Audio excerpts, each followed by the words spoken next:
Applications of trigonometry. पहले इसका basic है, ये चैप्टर छोटा ही है। Angle of elevation. The angle of elevation of an object viewed is the angle formed by the line of sight with the horizontal when it is above the horizontal level.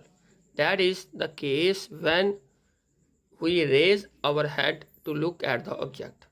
अब angle of elevation क्या है, यहाँ figure बनाइए, मैं पूरा समझाता हूँ। जब भी ऑब्जेक्ट आपका क्या होगा, हॉरिजॉन्टल लेवल से ऊपर होगा, हमेशा अबव होगा। हॉरिजॉन्टल लेवल ये आप यहाँ से देख रहे हो, ये हॉरिजॉन्टल लेवल है, यानी आपकी नज़र होगी इस तरफ। लेकिन इस समय आप कहाँ देख रहे हो, ये जो काइट, ये जो ऑब्जेक्ट है, तो ये आपकी क्या आई, लाइन ऑफ साइट।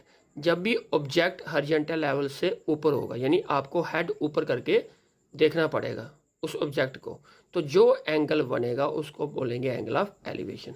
कहने का मतलब है जब भी आप हेड को ऊपर करोगे, ठीक है, line of site horizontal level से ऊपर होगी, तो जो एंगल बनेगा उसको एंगल ऑफ एलिवेशन बोलेंगे। यानी ये वो केस जब हम हेड को क्या करेंगे, रेज करेंगे ऑब्जेक्ट को देखने के लिए, हेड को उठाएंगे ऑब्जेक्ट को देखने। जैसे हम बेड में बैठे हुए हैं घर में, ठीक है, हम किसको देख रहे हैं, ऊपर लगे हुए फैन को, तो वो क्या बनेगा, एंगल ऑफ एलिवेशन। पहले हॉरिजॉन्टल लेवल देखना है, उसके बाद लाइन ऑफ साइट, उन दोनों के बीच में जो एंगल बनेगा वो एंगल ऑफ एलिवेशन। लेकिन ऑब्जेक्ट हमेशा हॉरिजॉन्टल लेवल से क्या होगा, अबव, ऊपर होगा। सेकंड आपका angle of depression. The angle of depression of an object viewed is the angle formed by the line of sight with horizontal when it is below the horizontal level. That is the case when we lower our head to look at the object. Same उसी का उल्टा है ये। Angle of elevation और angle of depression एक दूसरे का उल्टा है। अब यहाँ पे क्या है, जैसे अब आप अपने बालकनी में खड़े हो, जहाँ ऊपर खड़े हो, वहाँ से आप कहाँ देख रहे हो, नीचे की तरफ। जब आपने हेड को थोड़ा नीचे की तरफ किया है, डाउन में, तो ऑब्जेक्ट आपका नीचे है, तो जो लाइन ऑफ साइट बनेगी ऑब्जेक्ट के साथ बनेगी। ऐसे हॉरिजॉन्टल लेवल आपका ये होगा, हॉरिजॉन्टल हो गया सीधा बिल्कुल आपकी जो नज़र होनी चाहिए, लेकिन आप कहाँ देख रहे हो, नीचे की तरफ। तो जो एंगल बनेगा उसको बोलेंगे एंगल ऑफ डिप्रेशन। इस केस में आप क्या करते हो, अपने आइज को झुका, यानी हेड को झुकाते हो नीचे की तरफ, तो जो एंगल बनता है वो क्या होता है, एंगल ऑफ डिप्रेशन। जैसे आप छत पे खड़े हो, ठीक है, आप नीचे ग्राउंड की तरफ देख रहे हो, तो जो एंगल बनेगा वो क्या होगा, एंगल ऑफ डिप्रेशन। तो एंगल ऑफ एलिवेशन में आपको क्या करना पड़ता है, अपने हेड को ऊपर उठाना पड़ता है ऑब्जेक्ट को देखने के लिए। तो हॉरिजॉन्टल लेवल और line of site, line of site हुआ जो ऑब्जेक्ट के साथ, ठीक है, वो जो एंगल बनेगा वो एंगल ऑफ एलिवेशन। तो एंगल ऑफ डिप्रेशन में क्या होगा, जब आप हेड को नीचे की तरफ झुकाते हो और ऑब्जेक्ट को देखते हो, ठीक है, तो लाइन ऑफ साइट और हॉरिजॉन्टल लेवल में जो एंगल बनता है उसको बोलते हैं हम एंगल ऑफ डिप्रेशन। 9 है सम एप्लीकेशंस ऑफ ट्रिग्नोमेट्री। इसका क्वेश्चन नंबर 3 है, a contractor plans to install 2 slides for the children to play in a park. अब एक ठेकेदार ने क्या किया, वो 2 स्लाइड, ठीक है, वो लगाना चाहता है बच्चों के लिए पार्क में, ताकि बच्चे उससे खेलें। For the children below the age of 5 years, जो बच्चे 5 साल से कम जिनकी एज है। She prefer to have a slide whose top is at a height of 1.5 metre. जिन बच्चों की एज 5 साल से कम है उनके लिए वो इस तरह से स्लाइड लगाना चाहता है, झूला इस तरह से लगाना चाहता है स्लाइड वाला, कि जिसकी हाइट जो है 1.5 मीटर हो। जैसे मैंने ये बनाया है, इसकी हाइट कितनी है, 1.5 मीटर, ठीक है, and is inclined at an angle of 30 degree. और साथ में वो जो है स्लाइड जो है वो कितने का एंगल बना रही है, 30 डिग्री का, ठीक है, टू द ग्राउंड, ग्राउंड के साथ ये एंगल 30 का बढ़ रहा है ग्राउंड के साथ। 1.5 मीटर उसकी हाइट है, लेंथ उसकी स्लाइड की हमने फाइंड करनी है, 30 डिग्री जो एंगल दिया ग्राउंड के साथ। We are as for elder children, इससे बड़े जो बच्चे हैं उनके लिए, she wants to have a steep slide at a height of 3 metre. इससे जो बड़े बच्चे हैं उनके लिए भी वो एक स्लाइड लगाना चाहता है, झूला लगाना चाहता है, जिसकी हाइट कितनी है, 3 metre, and inclined at an angle of 60 degree. लेकिन वो जो एंगल है वो कितना बना रही है स्लाइड, ये लेंथ ऑफ स्लाइड है PR, तो ये कितना एंगल बना रही है, 60 degree. What should be the length of the slide in each. हमने एक तो पी आर इसकी लेंथ निकालनी है सेकंड केस में, और फर्स्ट केस में ए सी की लेंथ निकालनी है। अब पहले केस में क्या गिवन दी है, बी सी जो है वो हाइट है स्लाइड की, ए सी जो है लेंथ ऑफ स्लाइड है, और एंगल बी ए सी 30 का है। हमने फाइंड क्या करना है, ए सी की लेंथ।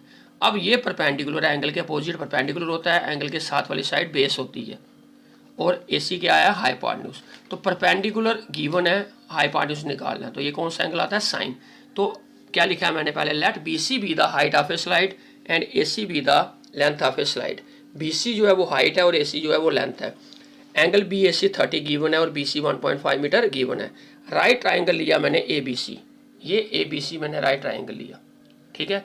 जब ए बी सी हम राइट ट्राइंगल लेंगे, साइन 30 किसके बराबर आएगा, बी सी अपॉन ए सी। तो वही लिया sine 30 equal to B C upon A C. B C है परपेंडिकुलर, ए सी है हाइपोटेन्यूज। साइन 30 की वैल्यू क्या होती है, 1/2। ट्रिग्नोमेट्री टेबल से आपको बताया भी हुआ है। बी सी की वैल्यू गिवन दी है 1.5 upon A C. Cross multiply करेंगे तो ए सी इंटू 1, 1.5 इंटू 2, तो ए सी आ गया 1.5 इंटू 2 कितना आ गया, 3 मीटर। तो length of slide for children below 5 years equal to 3 metre. तो जो स्लाइड की लेंथ होगी उन बच्चों के लिए जिनकी एज 5 साल से कम है, कितनी होगी, 3 मीटर। अब सेकंड केस मैंने क्या बताया था आपको, क्या गिवन दिया है, स्लाइड की हाइट गिवन है 3 मीटर और लेंथ निकालनी है स्लाइड की, यानी पी आर की वैल्यू, और एंगल कितना दिया है, ये ग्राउंड के साथ 60 डिग्री।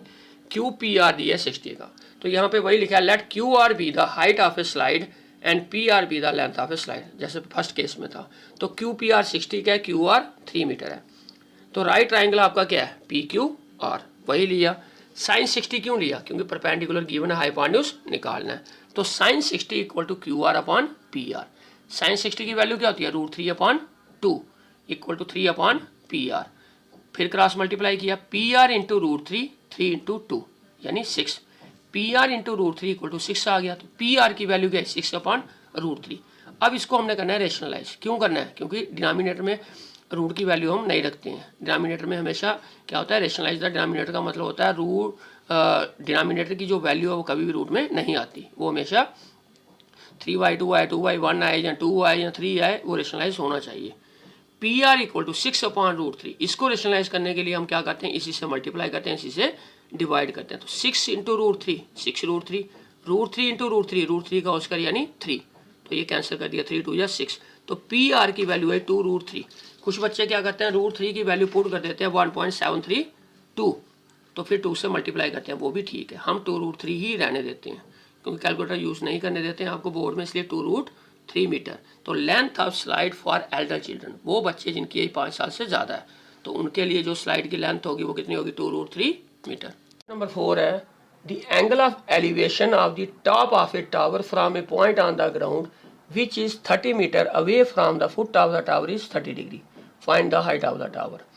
अब जो एंगल ऑफ एलिवेशन दिया है वो टावर के टॉप के साथ, ये BC जो है ये टावर की हाइट है, इसके टावर के टॉप के साथ जो एंगल बन रहा है उस पॉइंट के साथ जो 30 मीटर टावर से दूर है, कितने का एंगल बन रहा है, 30 का। हमने क्या फाइंड करना है, टावर की हाइट। BC जो है हाइट है टावर की, BAC एंगल 30 का है, और AB डिस्टेंस, ये डिस्टेंस आपको गिवन दिया है 30 मीटर। फाइंड क्या करना है, BC की वैल्यू। तो मैं लिखा हुआ है, let BC be the height of a tower and AB be the distance at ground level. जो AB है ये ग्राउंड का जो डिस्टेंस है ये दिया हुआ है हमें 30 मीटर, ये गिवन है। तो AB 30 मीटर है, एंगल BAC 30 डिग्री है। अब फाइंड करना हमने किसकी वैल्यू, BC की। अब परपेंडिकुलर फाइंड करना है, बेस गिवन है, यहाँ तो हम tan लेंगे या कॉट लेंगे। कॉट लेंगे तो बेस अपॉन परपेंडिकुलर आता है, मैं साइन कॉस tan का ही यूज़ करता हूँ, कॉट का या कोसेक का सेक का यूज़ नहीं करता। अब tan 30 इक्वल टू होगा BC अपॉन AB। तो मैंने राइट ट्राइंगल ABC में क्या लिया, tan 30 equal to BC upon AB। tan 30 की वैल्यू पुट की 1/√3, क्योंकि tan किसके बराबर होता है, P अपॉन B। tan 30 की वैल्यू आ गई 1/√3 equal to BC upon AB। AB कितना है, 30, 1/√3 equal to BC upon 30। Cross multiply किया, BC इंटू √3, 30 इंटू 1 यानी 30। तो BC की वैल्यू आ गई 30, ये मल्टीप्लाई में डिवाइड में हो गया √3, 30 अपॉन √3। अब पिछले क्वेश्चन में भी मैंने बताया था, इसको क्या करेंगे हम, रेशनलाइज। डिनोमिनेटर में कभी वैल्यू रूट में नहीं होती, यहाँ तो रूट की वैल्यू √3 की वैल्यू होती है 1.732, फिर 30 को उससे डिवाइड करो, वो भी मेथड सही है, लेकिन विदाउट कैलकुलेटर। तो BC इक्वल टू 30/√3 रेशनलाइज करने के लिए हमने √3/√3 से ही क्या किया, मल्टीप्लाई और डिवाइड। तो 30 इंटू √3 30 √3, √3 इंटू √3 का होल स्क्वायर यानी 3, तो 3 10 30, तो 10√3 मीटर। तो therefore height of the tower आ गई 10√3 मीटर। Thank you.